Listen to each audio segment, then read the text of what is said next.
এবার যে খবরের দিকে নজর রাখবো, আজ এসআইআর এর চূড়ান্ত তালিকা প্রকাশের দিন, তবে তার ঠিক আগের রাতেই মালদায় পৌঁছে গেল কেন্দ্রীয় বাহিনী।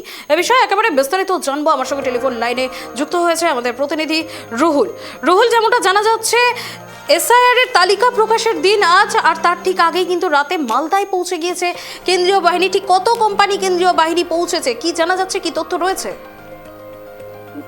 তোমাকে জানাবো, নির্বাচন কমিশনের গাইডলাইন অনুযায়ী এসআইআর এর চূড়ান্ত তালিকা প্রকাশের দিন কিন্তু রয়েছে 28 ফেব্রুয়ারি অর্থাৎ আজ, এবং তার ঠিক আগের দিন রাতে অর্থাৎ রাতের মধ্যেই কিন্তু শুক্রবার মালদার সুজাপুর বিধানসভা কেন্দ্র এবং পাশাপাশি মালদার কালিয়াচক এবং মালদা ইংলিশ বাজার এই সব অঞ্চলে কিন্তু কেন্দ্র বাহিনী এসে পৌঁছেছে। কয়েক 3 থেকে 4 কোম্পানি, এবং রাতের মধ্যেই কিন্তু সুজাপুর এলাকায় বিভিন্ন এলাকায় রুটমার্চ শুরু করেছে কেন্দ্র বাহিনী। তার পাশাপাশি মালদার কালিয়াচক থানার নিয়ন্ত্রণে মালদার যে সমস্ত এলাকা রয়েছে, যে সমস্ত সেন্সিটিভ এলাকা রয়েছে, সেই সমস্ত এলাকাতেও কিন্তু কেন্দ্র বাহিনী মোতায়েন করা হয়েছে। পাশাপাশি বর্ডার লাগোয়া যে সমস্ত এলাকা রয়েছে, সেই সমস্ত এলাকাতেও কেন্দ্র বাহিনীর রুটমার্চ কিন্তু শুরু হয়েছে।